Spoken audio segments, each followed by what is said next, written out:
sort of working class kid who lived on the borders of Hayes in Southall and West London.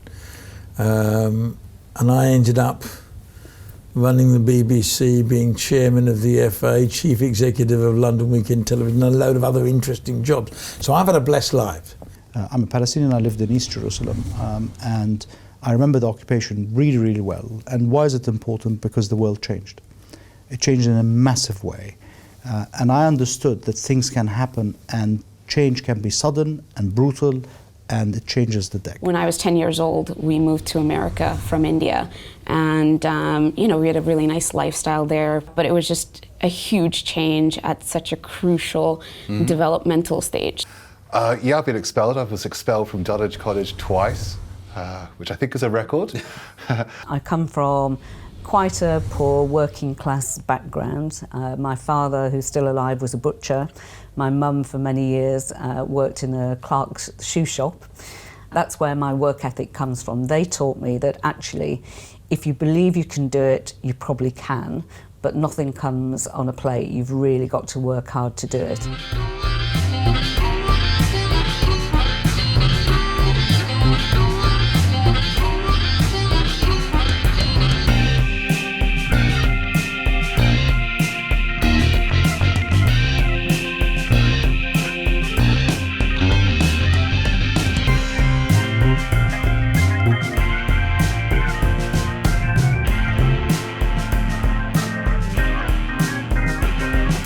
What's the worst failure you've ever suffered? In terms of how I perceived it at the time, I'd left Eton and I was trying for Oxford and I did not get in. And it's not a big deal in the history of things, and if I look back on it, but at the time it was a massive failure, partly because I wrongly felt a sense of entitlement, and therefore not getting in was probably the most devastating blow I ever had. All blows thereafter were less because I never had that sense of entitlement. I was hopeless at school. I'd failed at school. I left with 1 grade E A level. In what? In maths. And I met my maths teacher in a pub years later, and he said, "I still quote you, Dyke, as why not to give up at the mocks, because miracles can happen." And I only understood about the thought process and thinking in the academic world by going back to university when I was 24. And what was the epiphany or the wake up that you thought, I want to go to university? I suppose I thought, if you wanted to be clever, you had to have gone to university. I discovered much later that that's not necessarily true. So, age 10, you grew up where in India? Near Mumbai, so everybody generally knows where Mumbai is. It's a city called Pune. It's extremely dense in terms of universities, so it's very education oriented, and that's always been part of my life from when I was very young. So I grew up there, and then I moved to New Jersey. And so you moved to America, New Jersey, age 10. It was a pivotal event because of what?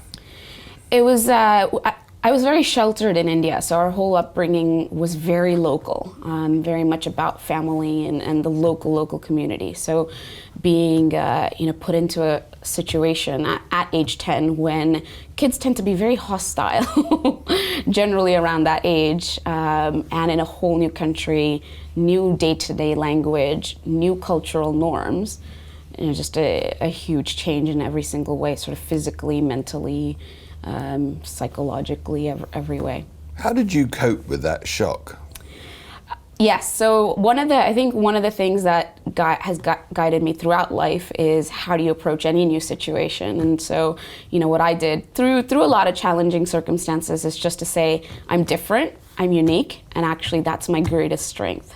I got into marketing totally by accident. I did a degree in French and English at Manchester and didn't know what I wanted to do. And my careers officer said that she thought I would be great in marketing. She was either very astute or that was the only thing she knew because she had been in marketing herself. And I remember buying the M&E handbook on how to bluff your way in marketing, learnt what the definition of marketing was and got an interview with the Co-op. And in the M&E handbook, there was a paragraph on the Rochdale pioneers, who were obviously the forerunners of the cooperative movement. And I learnt about those, went for the interview at the Co-op and got the job.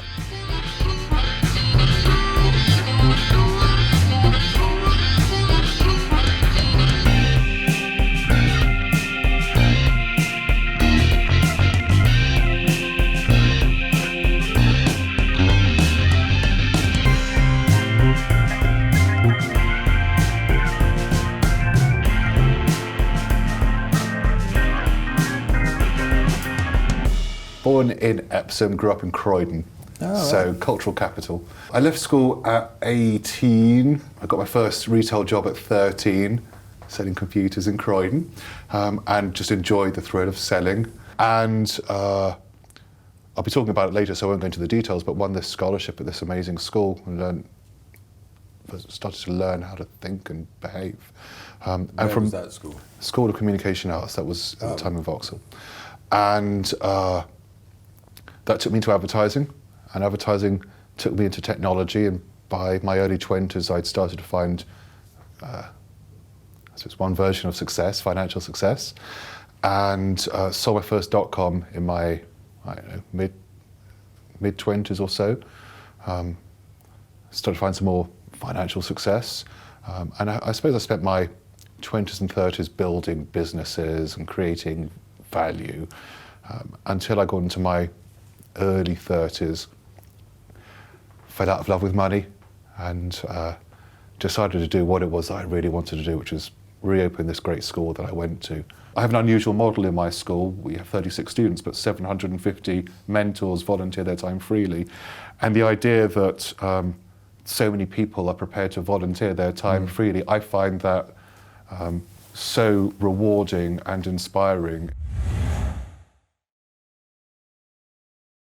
41 years ago when I started work, being a female was quite tricky, and I remember being interviewed at ICI Paints division, as it was at the time, and being told in the interview that to be treated equal to the guys, I had to be at least 10% better. And I remember sort of calling their bluff and saying, that's fine, I'll be at least 15% better.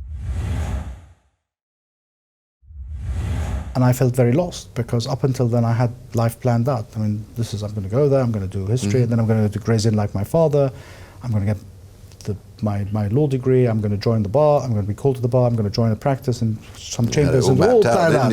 And the whole thing just went, and you go, oh God, start again. And so there was and I was lucky, it happened in those days. You had to do the Oxbridge term, if you remember. So I had time off working in the Gulf when this happened. So I had a lot of time in the desert to think about it.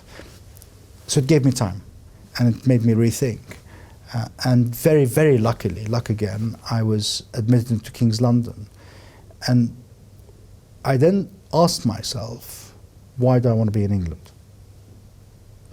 So that's one thing. And then the second thing, I decided that there is a reason why I want to be here. England is not all about the people who go to Eton. England's about England. And so I thought, I want to know real England. And so I started getting to know England proper, so to speak. Any other failures? All other failures were not, to me, they didn't knock me as much. The interviews that didn't work, it's just the luck of the draw. The career progression that doesn't happen, you just say that's part of life and you just go back and have it. It is an attitude thing. If you don't take success for granted, setbacks do not upset you. They only upset you if you think it's inevitable that you will win. And you must never think that.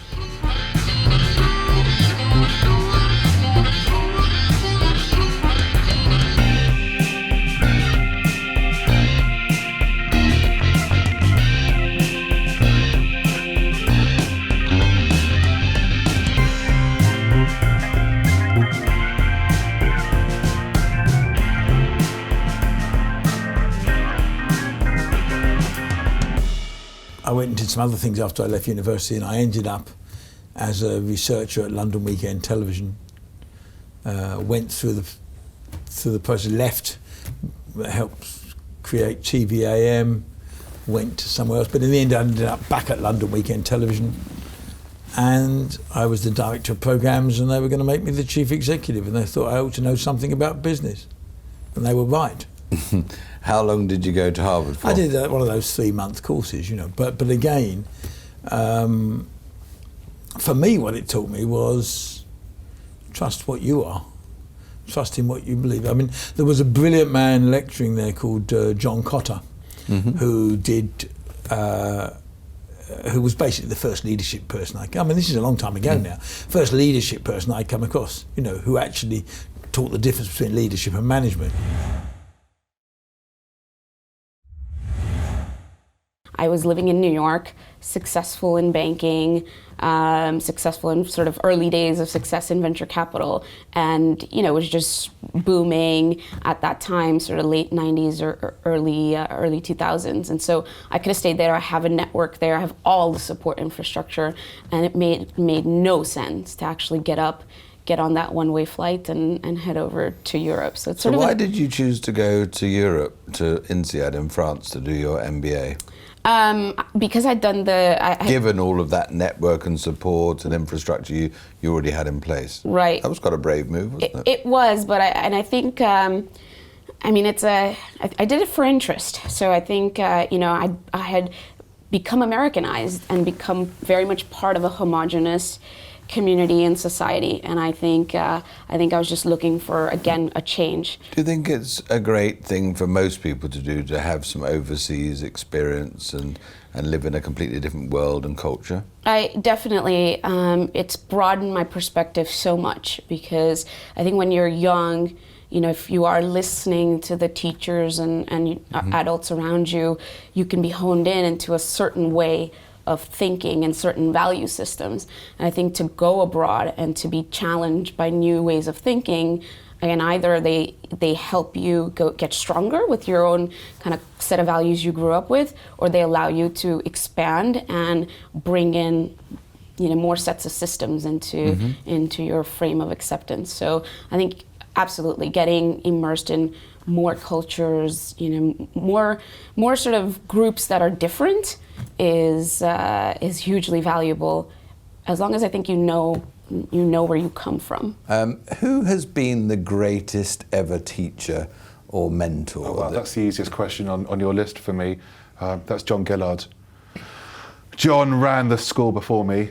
He founded the school. He was the greatest creative educator I think Britain's ever produced. I mean, he's just trained generations of great creative talent. And he gave me a scholarship, and he changed my life. I mean, I arrived at that school an idiot. I'd never read a book in my life. And he was very patient with me, but he worked me very hard. And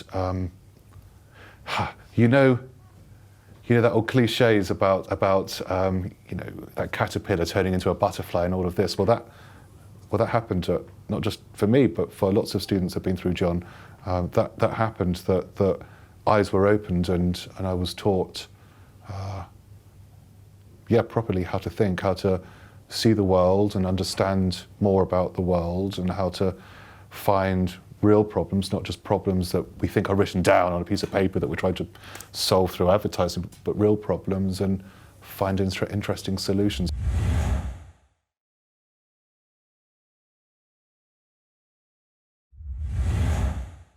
I've worked with a whole variety of people over the years, as you can imagine, and sometimes, as I'm sure is true in all sorts of walks of life, sometimes you learn the most from seeing people not do it very well rather than actually seeing people do it extremely well. I've had some great chairmen. When I first came to Camelot, Sir George Russell was our chairman, and he was absolutely amazing. Sir George actually ran the board incredibly well, and I've learnt a lot from him in terms of how to get the best out of the board members, but keeping things sharp and pithy rather than sort of going around the houses all the time. And he was a very good leader. So do you run your own team meetings like that now? Yeah, yes. Spent a bit of time on the board of Manchester United, and I sat next to Sir Alex Ferguson the other night, and he's still an inspirational character. I mean, because how did he do it for 25? I once wrote to him when I was at the BBC and said, look, can we come and make the documentary? I want to know what you do. wouldn't do it. But it's really interesting. What do really successful people like that, who reinvent a team 4 or 5 times over 20 odd years, what is it they do? What's the talent? And I'm not sure we knew. I'm not sure he knew either, by the way. But that's interesting. What are people who change the world? What is it they do? My father taught me 2 things, which have been 2 of the core values I've always believed in. One is courage. He worked in law, and he was a politician, and he was a soldier, and he showed moral courage and personal courage at all times. He also taught me the importance of integrity, to which I'm incredibly grateful for. He sending me off, again, the days before Twitter and before emails and before mobile phones, sending me several thousand miles away to school overseas. And I am a father now, and I have a 12-year-old boy, and so I know how difficult it is. How do you guide someone that you're not next to guide? And integrity was taught to me from him, not just by example, but by giving me a very simple test. He said to me, "You're older now, you will start shaving soon, so every morning you will stand in front of the mirror and you'll shave. And every single action that you ever do, ask yourself the following question. Are you happy for that action yourself? Is the person in the mirror content with it? And if you're content with it, are you happy to make it public, by the way? But are you happy with it? Are you content with it? Do you believe it's right? And if that's the case, then you're doing the right thing, whatever the others say. But if that reflection is embarrassed about an action or a thought or a written text or whatever it is you've done, you know it's wrong. Go back and put it right."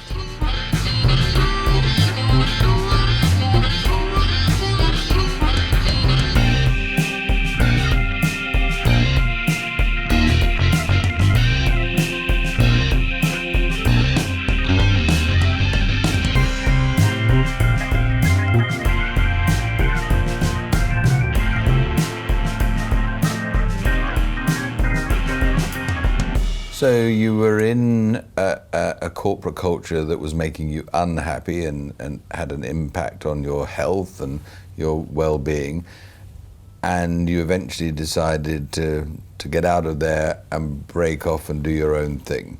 And that was the breakthrough. Absolutely. A year and a half later, you woke up and thought, I've landed where I'm supposed to be on this planet. Talk to me about the process you went through. How did you come up with the idea? How did the idea come to you?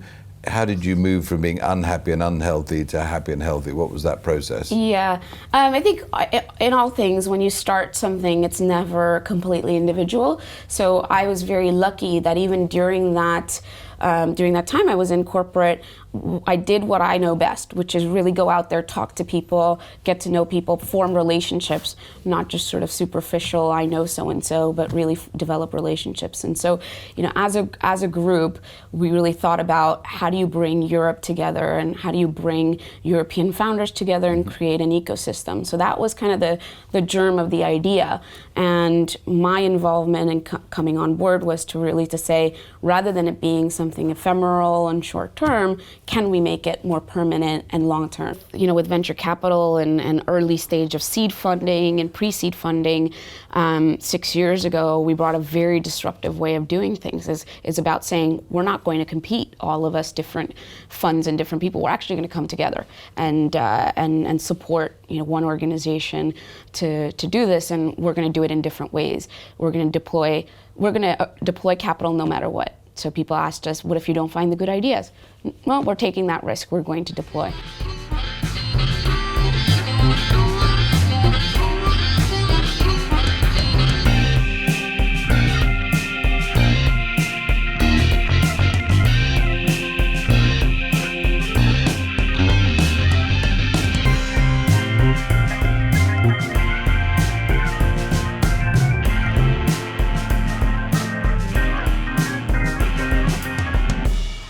The most pivotal event was as incumbent of the National Lottery at Camelot, losing the second licence. I believe passionately in fair play, and this just didn't feel fair. If neither Didn't feel fair because if neither bid was good enough, then both of us should have had a month to try and put the flaws in our bid right, in my opinion. And it was quite pivotal for me. We had meetings with our QC on that Wednesday, afternoon and then again on the Thursday. And the board said, if you want to fight, we'll support you doing a judicial review. QC said 9 out of 10 judicial reviews fail, and nobody at that stage had successfully done a JR on their regulator. So the chances of winning were actually pretty slim. But I felt that with 800 jobs at stake, it was only fair to the staff that we gave it our best shot, really. I wasn't CEO at the time, I was commercial director, but because the deal was that if we won the second licence and I took over immediately, I'd been the face of the bid going in. And so we decided to do the judicial review. We won, we got back in the race, and eventually on the 19th of December at 4:01, we actually won the second licence and I became CEO at that time.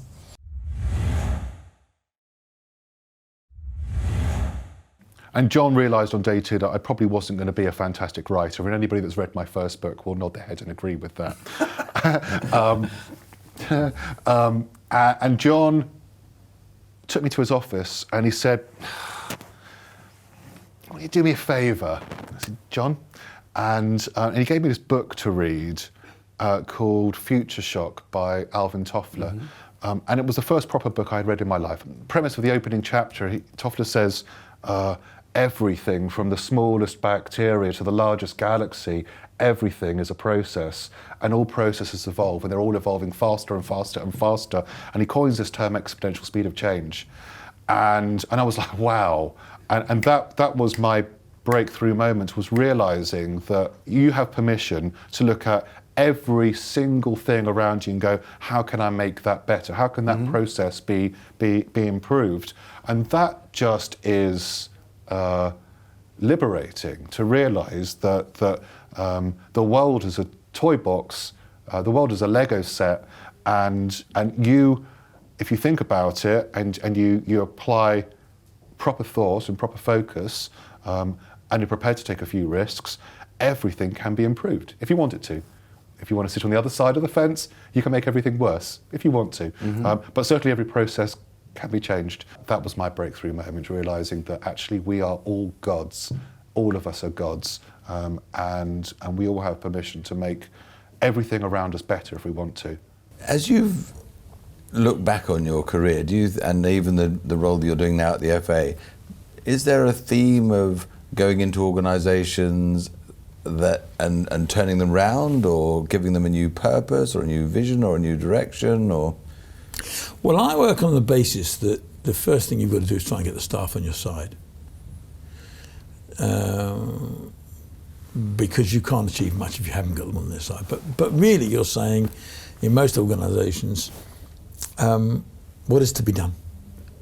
What are the good ideas? Let's do them. Let's just get on with. It's about speed. It's about how fast can you move? How quickly can you get things done? If you've got the money, you can go boom. And the Director General is incredibly powerful in the BBC. I mean, I left in a fairly bloody way, but that wasn't a battle within the BBC.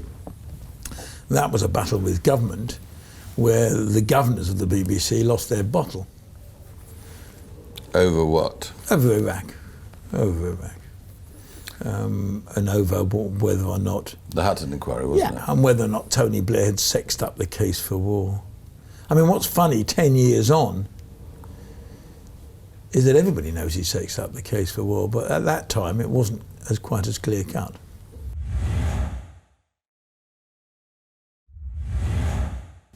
Do you think that in your business you can be lucky?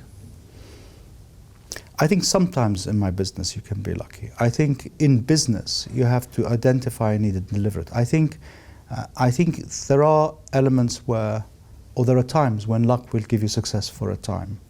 But I'm a great believer that successful businesses are built on values, not on luck.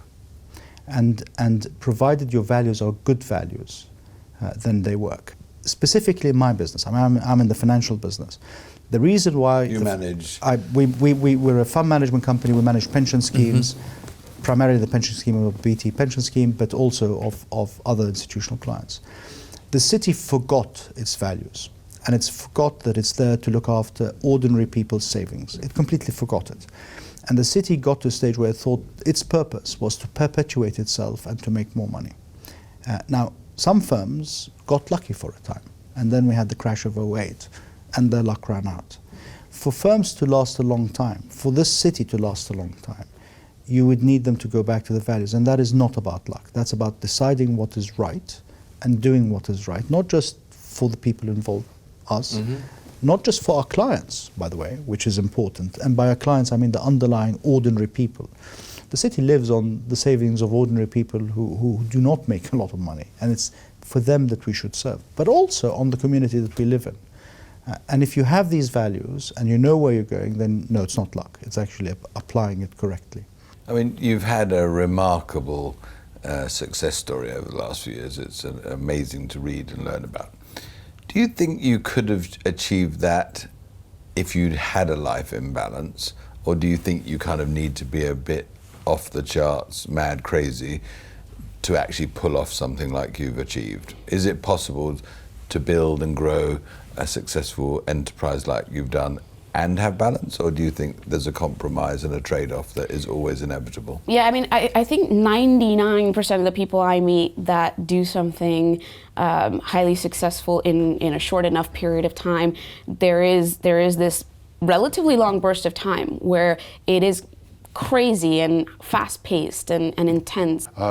My ambition is to destroy the university system because I feel that universities are not fit for purpose, particularly in vocational learning. The way that we run education here, certainly since industrial age education that we have, which is actually kind of a byproduct of the agricultural age education, is we send people to the school, and maybe we go in for a parents' day, and maybe we go and see them in a school play, but we don't take an active role.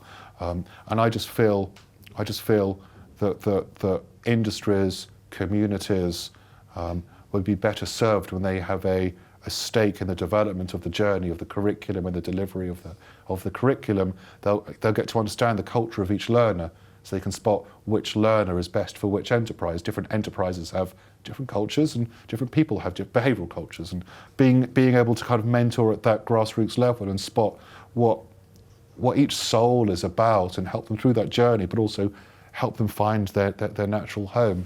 So the learning models that we've developed, or we continue to develop at SCA, we've proven through the results that they work very well in creative advertising, but they would also work well in architecture or landscape or jewellery design or fashion or music. We've learned so much about psychology over the last 20, 30 years, so much about understanding behaviour. I mean, you think about some of the key books, say for me, that have been written over the last 20, 30 years, studies like flow and understanding flow, and how little of that is applied in education. And we know that flow is where accelerated learning takes place. It's bonkers and it's criminal. I like being able to make a difference. My career in the main is typified by jobs where I've been able to go in and actually make a real contribution. Social responsibility is something I take personally very, very seriously.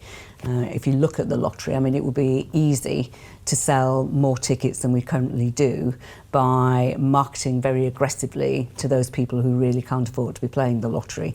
And one of the things I'm personally most proud about is that here we are 20 years on, we've still got about 70% of the adult population play on a regular basis, but they're spending relatively small amounts of money, about £3, £3.50 a week. So the model here in the UK is millions of people playing, spending small amounts of money, which is not the same in lotteries around the world. My criteria was never money. I happened to have made quite a lot of money, but that was irrelevant. That wasn't what I was after. My criteria was, did I enjoy it? Did I get good jobs where you could get things done, where you could have ideas? I remember saying to someone who came to television once, look, forget about all the techniques, all of this, all that. In the end, it's about good ideas. There are geniuses, obviously there are, but outside of geniuses, we're all the same. And the only differentiator is how much we're willing to keep at what we want to do and how much we really want to do it.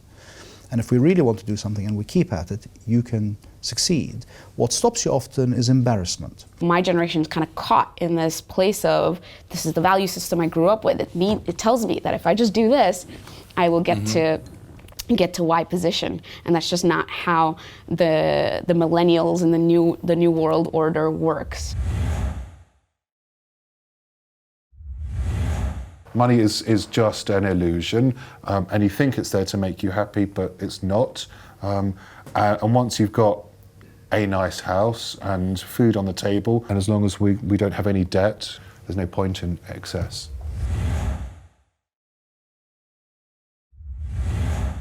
Happiness is when you empower others, because by empowering others, you can see you've done something right, then you feel happy with yourself. Treat people properly. I mean, nobody ever got better out of somebody by making them feel afraid. They got better out of somebody by making them feel valued. So make people feel cared for, make them feel valued, particularly if in a working relationship. You know, my people are my biggest asset, and I'm very proud that we've been in the Sunday Times top 100 best employers for several years, and my people are my greatest asset, and I want them to come to work and enjoy being at work. And so yes, I think making a difference for them too is really important. You can find successful people who, when you knew them 20 years ago, were humble and were, had that quality about them, but they certainly lose it along that journey. And those who can combine both and really stay humble are hugely inspirational, because if you lose that, I think you lose a big part of your soul. I think success, it's stretching to achieve stuff that's excites, scares, humours, whatever your stretch is. It's, what would happen if we did this to this model? What would happen if we said this about that? It's whatever you, like I said in my first part of the question, it's whatever you feel is just pushing, but you feel you could maybe, with a little bit of luck and a lot of hard work, you can maybe just get there.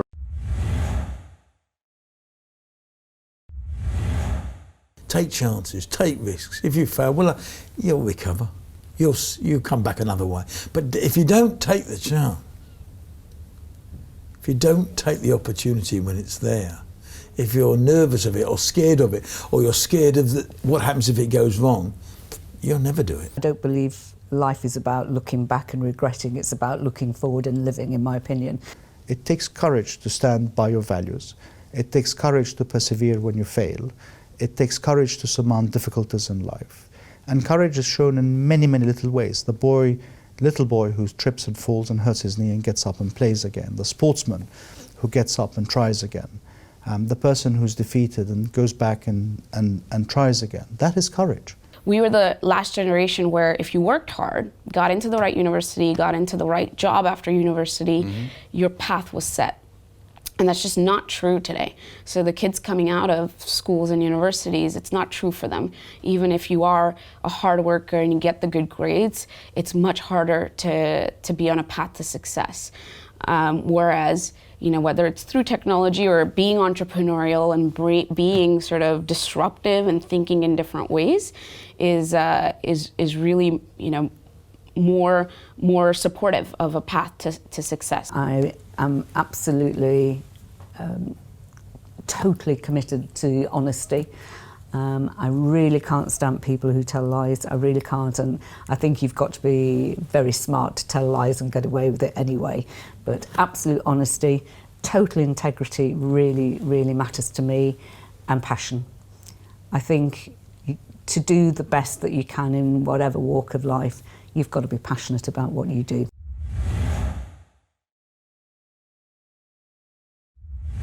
Everything is a canvas, and everything is an opportunity for you to play. Do not mind if you falter. You do not mind if you make a fool of yourself, and you do not mind if you don't quite get it, and you just keep going. I'm a great believer. It's all about persistence. You just keep going. Work out what it is that you really enjoy about what you do, and work out the things that you don't enjoy as much, and try and make sure that going forward you concentrate on the former rather than the latter. Be you. Don't be anything else. Be you.